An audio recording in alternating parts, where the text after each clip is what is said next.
Egypt has hiked taxes on cigarettes. It's turning to an age-old tradition of using sin taxes to raise income revenues. But will it really work for the Egyptian government? That's a question we're going to be asking and looking at in detail tonight on Global Business Africa. Hello there, I'm Ramanyang in the Kenyan capital, Nairobi. Here's what else is in the pipeline. South Africa's Eskom produces power from its much-delayed Medupi power station. And we'll bring you the story of a lady who shelved a dream white-collar job and opted to start her own shoe company. Right, more on shoes a little later, but let's start in North Africa, Egypt to be specific. The government there has raised taxes on cigarettes by 50 Egyptian cents per packet. President El-Sisi's government is hard-pressed to raise tax income and balance a budget, especially after years of political and economic unrest left the country with a wide fiscal deficit. Starting us off tonight, here's Yasser Hakim from Cairo. Smoking is on the decline in most countries, not in Egypt. WHO figures show an increase in cigarette consumption year on year. It gives us an incentive in the midst of all our economic problems. Smoking and shisha are refreshing for the mood. It came as no surprise then when Egyptians reacted with outrage at government's second increase on taxes on cigarettes in 6 months. The increase was only 50 cents on the packet of 20, but still it annoyed many smokers. I can't afford it. Paying 25 pounds a day is too much for smoking. From where will we spend on food, transportation and other stuff? The budget won't take it. It's a huge industry. Egypt produces 85 billion cigarettes a year. That's around 4 billion packets. Cigarettes are now the second highest source of revenue for the government. It even exceeded the all-important tourism industry with $7 billion. Talking about an unhealthy habit, well, it's healthy for the state budget indeed. The government says the extra revenue from the tax will help reduce the budget deficit. But will price hikes reduce smoking? We are not affected. Sales went down in the first day or two, but back again to normal. It's the same. For now, smokers are making a joke out of it, like dividing one cigarette for the whole week. Yasser Hakim for CCTV, Cairo. Let's talk to Yasser Hakim now. He's live in the Egyptian capital with more data for us on pretty much everything to do with the Egyptian economy. We're focusing, however, tonight on the Egyptian market. Yasser, after Sunday's losses, the EGX 30 bounced back in Monday trading. Would it be fair to argue that the market has gotten past the delay in parliamentary elections based on the data from today's trading? Yes, it's been a tough month for the market. You've got the attacks that happened against Libya, and also before that, the attack on the 21 Egyptians. All this has affected the market, and that was also followed by the court verdict.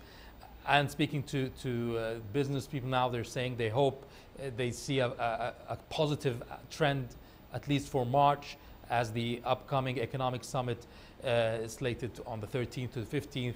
It's a big donors conference for Egypt, and they hope that this will be a positive boost for a change for the market in the next few weeks. Indeed, as I understand it, it's only a section of that election law that was ruled as being unconstitutional. What is being done to rectify the parts of the law that were ruled as being unconstitutional, and when can we then expect parliamentary elections to be held? Well, the president issued an ultimatum to the court and to the politicians that this amendment should take place within 1 month. And then the problem is not that. The amendment could end in 1 month, but then it has to go to the Constitutional Court, and the Constitutional Court will have to do some hearings. Just before that, it has to go down to the public for a social, what is called a social dialogue on it, to get an approval of the public opinion. So with all these hassle, it could take at least maybe till September or October. They're hoping maybe in August, before school starts in September, October, in the summer vacation, they can go on with the elections, but it will take time. The procedures will take time, so it will be maybe not so good for the government, because also the new parliament would have a new laws to be ratified, especially the investment law that is supposed to be ratified now. Businessmen want the whole democratic process to be finalized before investing here, and the president was hoping that it would be over by March, the elections, or April. That's the final. We finished the constitution, we finished the presidential elections, just waiting for the parliamentary elections and the parliament to be assembled. But now this could delay some investments as well. Indeed. Finally, a quick run through monetary policy here. Egypt's central bank is, after a period of rapid-fire devaluation, has kept the pound at 7.53 for about a month now, and we're seeing official and black market rates now starting to converge. From the CBE's perspective, is this being seen as a sign that its depreciation is working in killing off the black market? Yes, one point is depreciation. The other is that when he stopped, when the CBE stopped any company from depositing more than $50,000 a day with a maximum $300,000 a month. Now, this also has stopped the big traders in the money market and in the black market. For the small individuals, you have a limit of $10,000, but for big companies. But at the same time, this has helped the market in addition to the depreciation of the pound, but also he cannot sustain this for a long time because investors, big companies, they need dollars to import and export. They only have an allowance of $50,000, which is small for the huge multinationals and big companies in Egypt.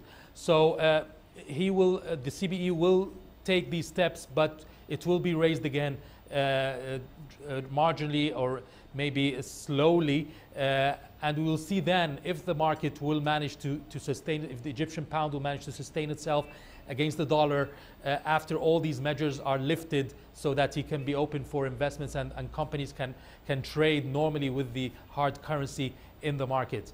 Indeed. We'll have to leave there for the time being. That's Yasser Hakim live from the Egyptian capital of Cairo.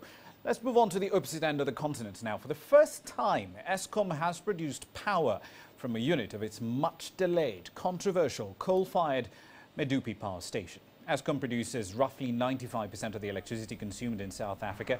It has been struggling to manage a power supply crisis, which has in turn forced it to implement rolling blackouts to prevent a total collapse of the grid. Once completed, a 4.7 gigawatt Medupi power plant will be the first power station that Eskom has built in 20 years. The station has been plagued throughout by delays ranging from technical problems to bouts of violent labour unrest. Eskom said in a statement that the full 794 megawatts from Medupi's Unit 6 will be fed into the South African national grid over the next 3 months. Over in West Africa, Gambia's central bank has introduced new banknotes in all denominations with the image of President Yahya Jammeh on them.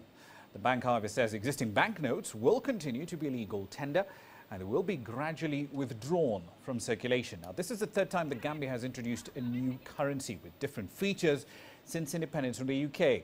Central Bank Governor Amadou Colley has attributed the nation's unprecedented inflation to a combination of the Ebola outbreak, a decline in agricultural output, and a fall in tourism revenues and traffic. The country's economy is overwhelmingly dependent on the export of peanuts and their byproducts, as well as the re-exportation of imported foreign goods to other African nations. Roughly 3/4 of Gambia's population is employed in agriculture. Right then, Monday starting off relatively positively across the markets except for the JSE All Africa Share Index in South Africa. But with regard to the NSE 20 here in Nairobi, we're very much in the middle of earnings season. What people are looking forward to particularly are the results from Kenyan banks. Keep a very close eye on the quantum of non-performing loans and the provisions made against that. There's a lot of anticipation to see exactly what banks are doing in that regard.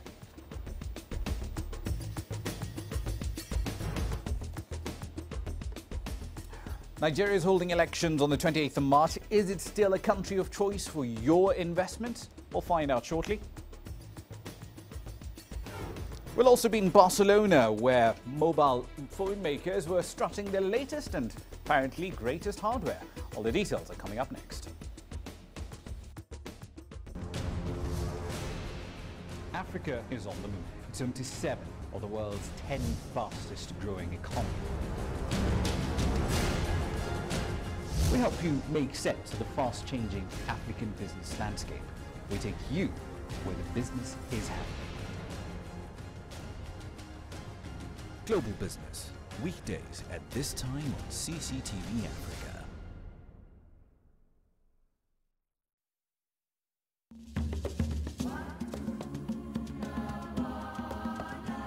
Sustainable development and a commitment to developing partnerships with Africa. Some of the key phrases already used at the Africa Global Business Forum here in Dubai. There is a need for a predictable environment in which investors have to put their money.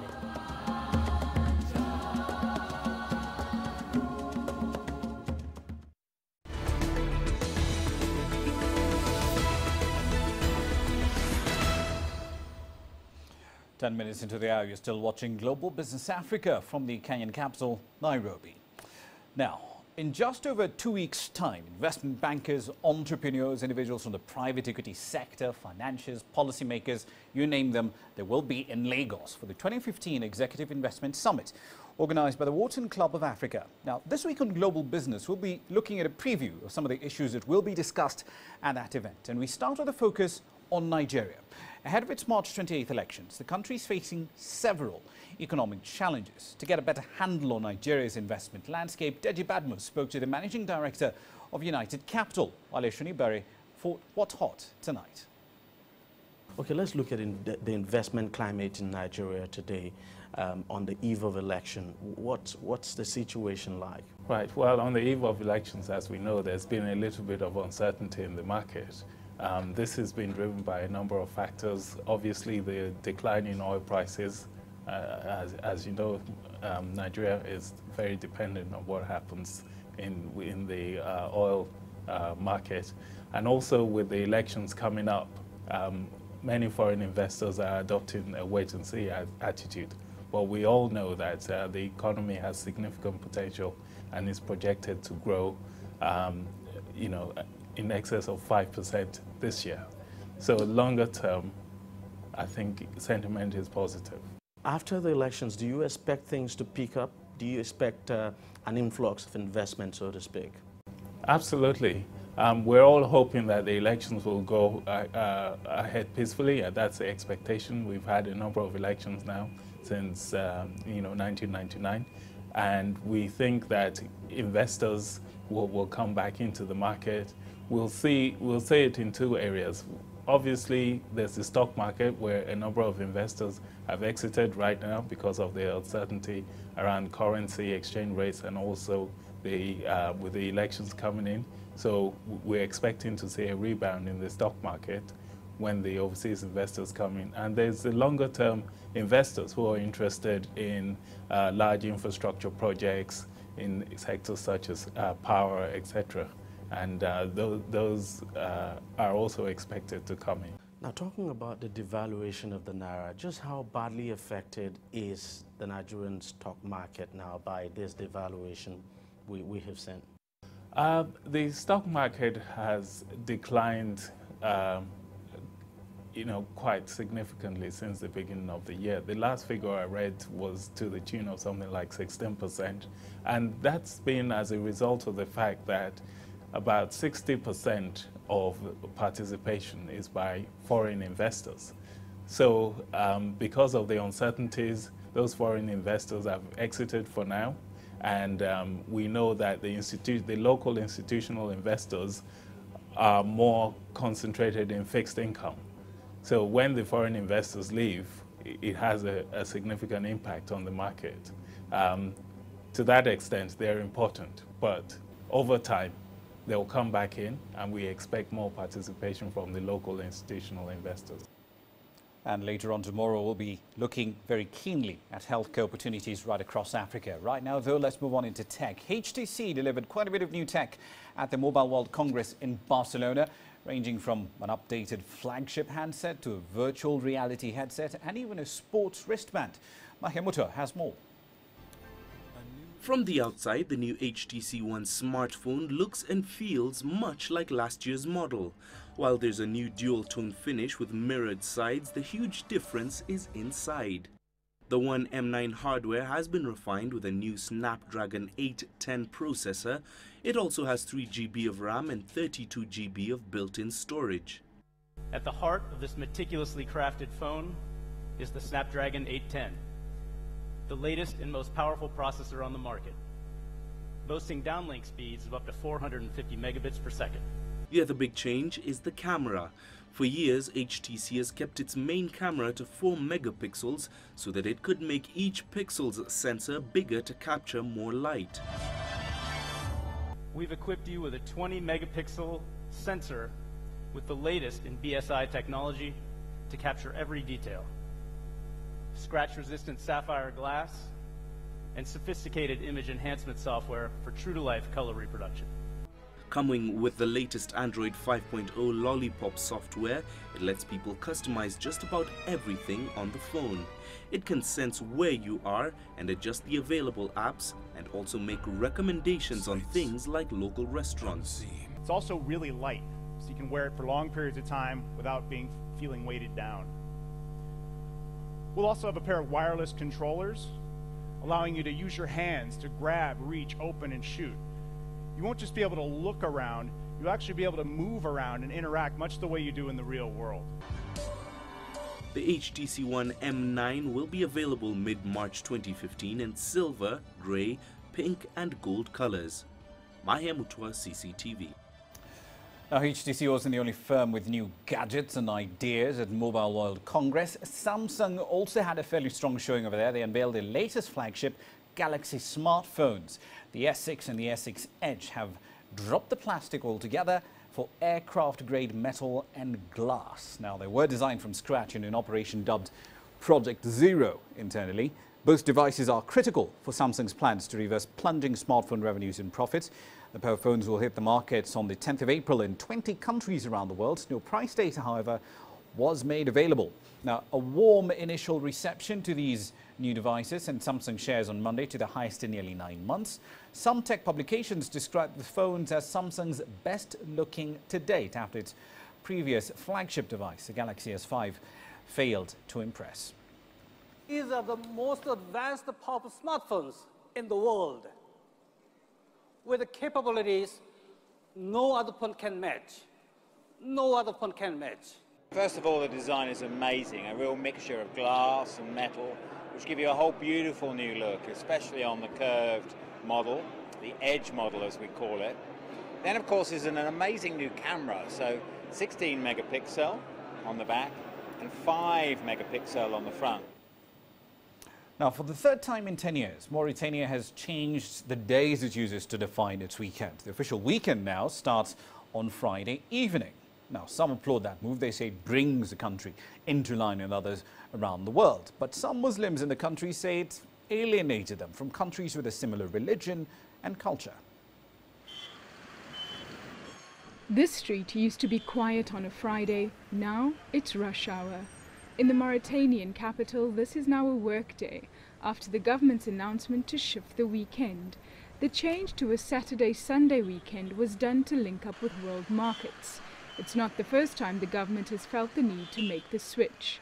In 2005, the working week was changed from Monday to Friday, but 4 years later, it was changed back to Sunday to Thursday, and now it's changed again.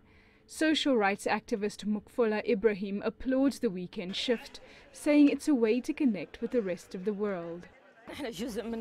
We are part of this global economic system. We have relationships with other continents and global transactions. And it's very logical to unite with the world in the way that we deal with them. We have financial delays because of the weekend. We have particular costs to transfer the people impacted by this shift. But it's not logical. Every time we have a divergence with the world, it goes forward and we swim in the other direction. Mauritania is one of the world's poorest countries with great economic and social inequality. Despite the possible economic benefits of aligning with world markets, local worker Mohammed El-Amin Al-Fadel is concerned that the change will distance Mauritania from the rest of the region. Most of the Muslim world takes Fridays off. They're removing us from the community that we belong to economically, socially, and politically. It was therefore a grave mistake. It was a mistake that confounded Mauritanian society and confounded work as well.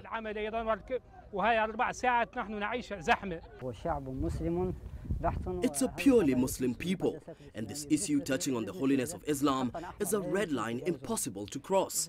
In terms of nationalities and heavenly religions, the Jews have theirs, the Christians have theirs, and the Muslims have theirs. And we are Muslims, and ours is Friday.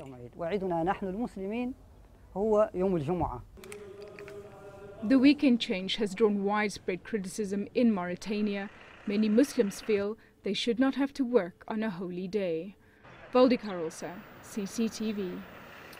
Right, now those crazy swings in Brent crude are still very much in progress. On Monday, Brent crude futures down almost 3 percentage points, and all that has to do entirely with political developments. If a deal is struck between the US and, of course, the other Western powers and Iran, speculation in the markets is that that could allow Iran to then put more crude into the market. And if that happens, supplies goes up and prices, of course, will then have to head in the opposite direction. Therefore, the numbers you're seeing on your screen today.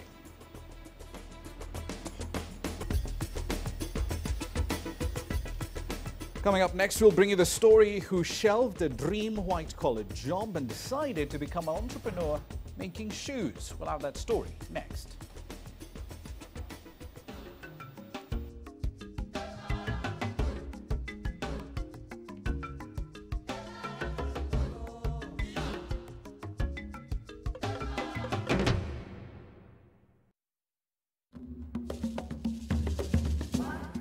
Having lived in 4 different African countries and with a diverse background, I cherish the personal as well as professional experiences I've had across the continent. It's this understanding of the place I call home that drives me to tell stories about its people, its needs, present and future. There's just so much happening in Africa in terms of the way forward and development. It only brings positivity. My place at CCTV Africa is about creating awareness around the realities of a continent that is indeed complex, vibrant, and has great potential. Africa is my home. How it prospers, the challenges it faces, its people all matter to me because this is my future. I'm Famida Miller, and I'm a reporter and anchor at CCTV Africa.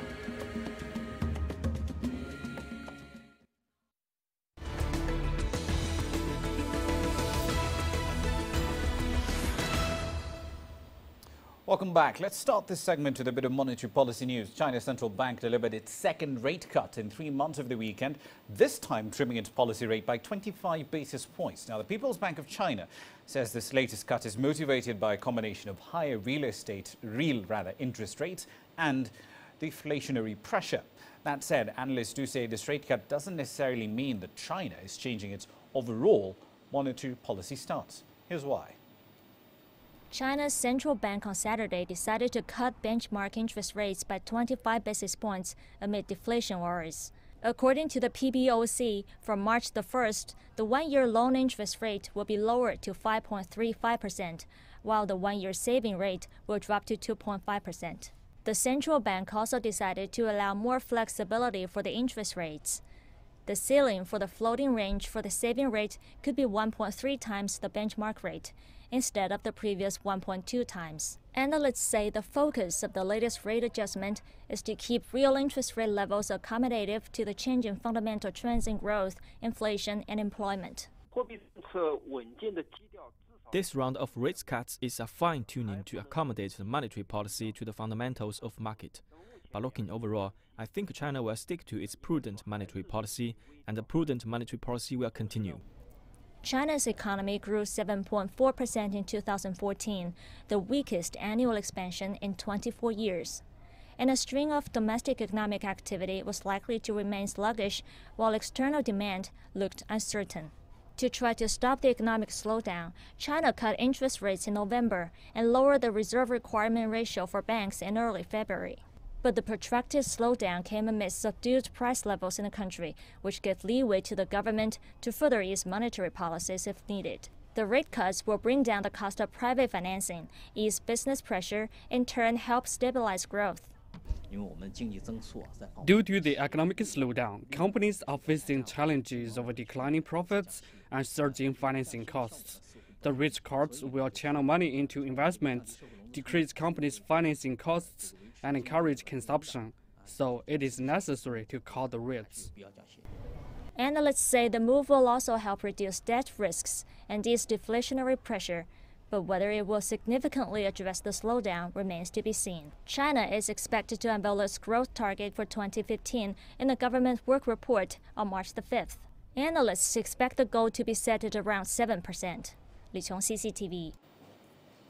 Now, the holder of a master's degree in community development in Benin has stepped out of her career path to pursue a lifetime dream of manufacturing shoes.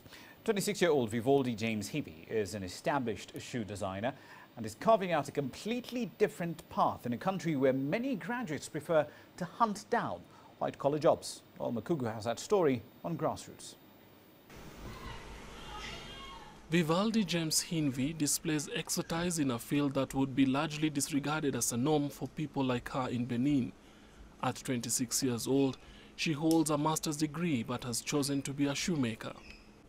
It all began in a training in Port Novo, where she was challenged by a watchman who was crafting nice sandals. And despite not purchasing even a single pair, she got inspired. After my training session was finished, I went back home in Cotonou and I had nothing to do. So I said to my sisters that I would be crafting sandals. They were curious and wanted to see. My friend ordered a pair of sandals. I knew what was required to craft the shoes, so I bought the requirements and started producing my first sandals. It took me 2 weeks to achieve the pair. I didn't know where to start or even how to finish. J'ai commencé à réaliser ma première sandale. J'ai mis 2 semaines pour la faire parce que je ne savais pas comment la faire.